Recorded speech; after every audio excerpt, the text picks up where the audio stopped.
अक्सर अहबाब सवाल करते हैं कि ये फर्श फिक्शन और अफसानचे में क्या फ़र्क है। आपने हिकायत रूमी पढ़ी है?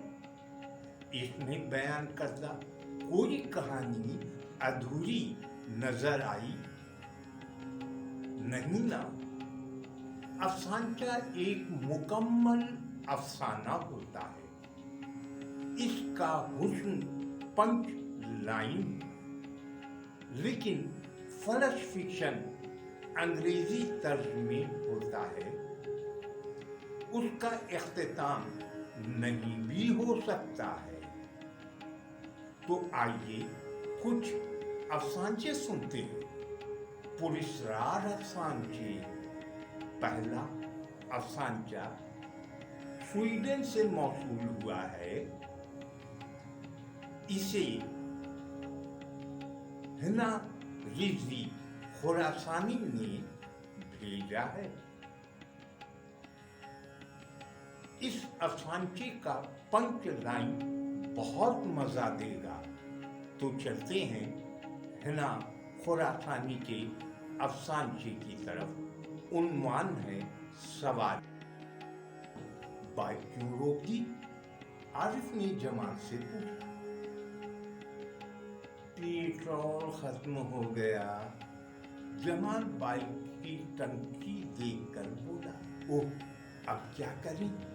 इस वीरानी में पेट्रोल कहाँ मिलेगा? यहाँ तो दूर दूर तक न कोई आदम है और न आदम था। आरिफ घबरा कर बोला, वो देखो, कोई इस तरफ आ रहा है। भाई, यहाँ करीब में कहीं पेट्रोल मिल जाएगा। जमाल आने वाले की तरफ देखकर बोला। ये क्या होता है? आने वाले ने सपाट लहजे में पूछा। पेट्रोल जिससे गाड़ियां, मोटरसाइकिल और जहाज चलते हैं। जमाल हंसकर बोला।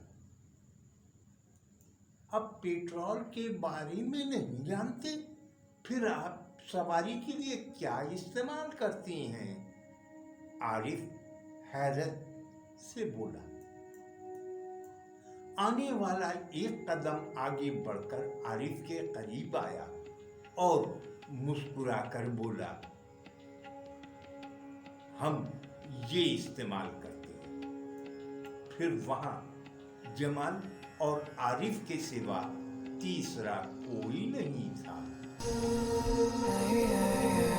रिजवी खुरासानी के अफसानचे के बाद उसी पाए का अफसानचा सुनाना जरूरी है।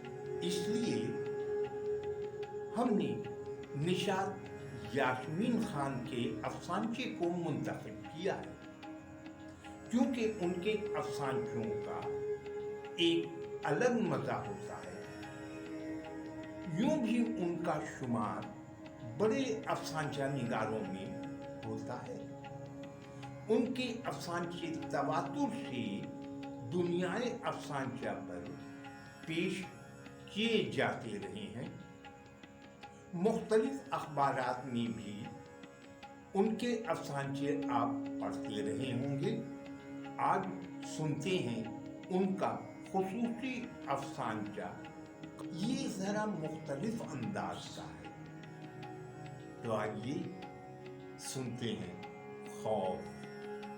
वो किताब पढ़ने में महर था और मैं उसे खौफ व हैरत से देख रहा था।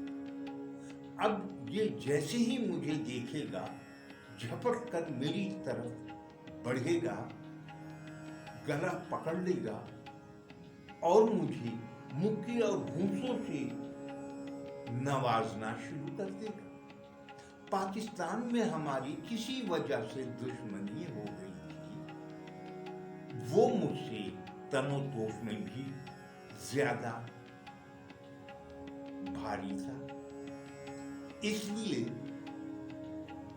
वो मुझे कूटने का कोई मौका आंख से जाने न देता।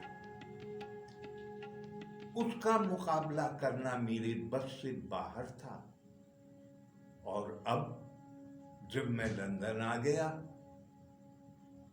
एक बार उसे फिर से अपने सामने देख मेरे कदम मन मन भर के रो रहे थे कि उसी वक्त उसके कुछ दोस्त वहां आ गए और मुझे वहां से भागने का मौका मिल गया। मैं भागा तो वो भी मेरे पीछे पीछे भागा।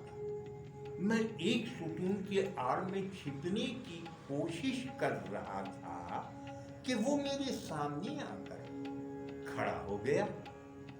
आई एम हैरी, आप अपना वॉलेट वहां भूल गए थे, वो सुस्ता अंग्रेजी में कह रहा था। और मैं उसकी शक्ल देखे जा रहा था। मुझ पर सत्य की कैफियत तारी थी। मुझे हजरत अली का नहजुल बलागा में लिखा एक कौल याद आ रहा था कि इस दुनिया में एक वक्त में 7 एक जैसी शक्ल के इंसान पैदा होते हैं।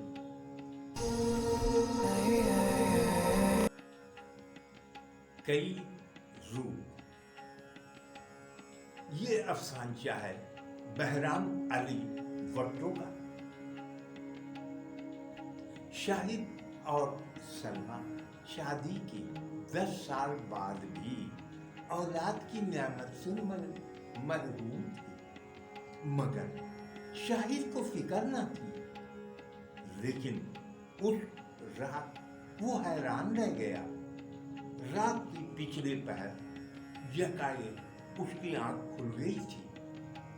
उसने देखा कि उसकी बीवी कमरे से बाहर निकल रही है। ये बात उसके लिए अचंभे की थी। वो इसके ताक़ुब में चल पड़ा।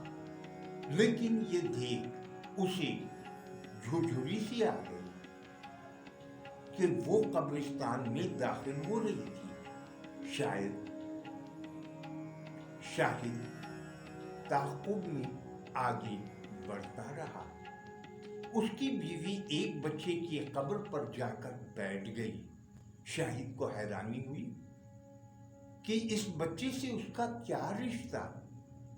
लेकिन उस वक्त वो चौंक गया कि जब उसने देखा कि सलमा अपने गरीबान से कुछ निकालकर उस कब्र में दफना रही है। तब शाहिद को याद आ गया कि उसकी बीवी ने उससे कहा था, आमिर बाबा ने कहा है कि अगर उनका दिया हुआ तावीज़ किसी नौमौलूद बच्चे की कब्र में दफना दो तो तुम्हारी गोदहारी हो जाएगी। उसकी बीवी जो इंतहाई डरपोक थी, वो अकेले कब्रिस्तान में आकर ऐसी हरकत कर रही है। ये हैरानी की आखिरी सरहद तक पहुंचाने के लिए काफी था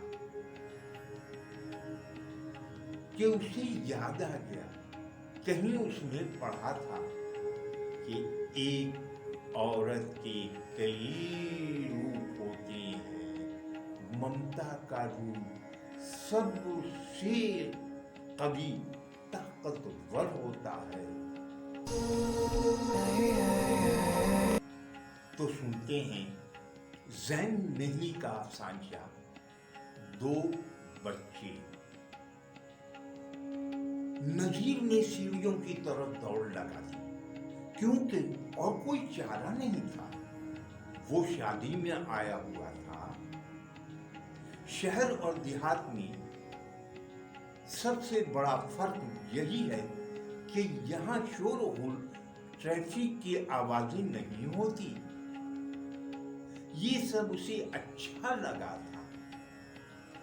दोस्त ने सोने का इंतजाम छत पर कर दिया था। खुले आसमान तले सोने का एक अपना मजा है। ठंडी ठंडी हवा चल रही थी। लेटते ही सो गया। बेखबर सो रहा था कि आंख खुल गई। ऐसा लगा था जैसे किसी ने झुझोड़ कर उसे उठाया हो। उसने चौंक कर देखा, चारपाई के पास 2-3 बच्चे खड़े थे। उसने समझा कि मेजबान के बच्चे होंगे। उन्हें नजरअंदाज करके दोबारा से सोने की कोशिश करने लगा। तभी उनमें से एक बच्चा बोला, अंकल, आप हमारे साथ खेलो ना। रात के इस वक्त जाओ, जाकर तुम लोग भी सो जाओ। उसने बच्चों को समझाने की, डांटने की कोशिश की। नहीं अंकल, हम तो खेलेंगे। वो बजीर थे। ये बॉल दें, आप बॉलिंग करेंगे और हम बैटिंग, कहकर उसने बॉल थमाई। अजीब बेवकूफ जिद्दी लड़के थे। उसने गुस्से में बॉल छत से नीचे फेंक दी। बहुत गलत बात है, कहकर उस बच्चे ने हाथ बढ़ाया। हाथ इतना लंबा हुआ कि छत से नीचे पहुंच गया।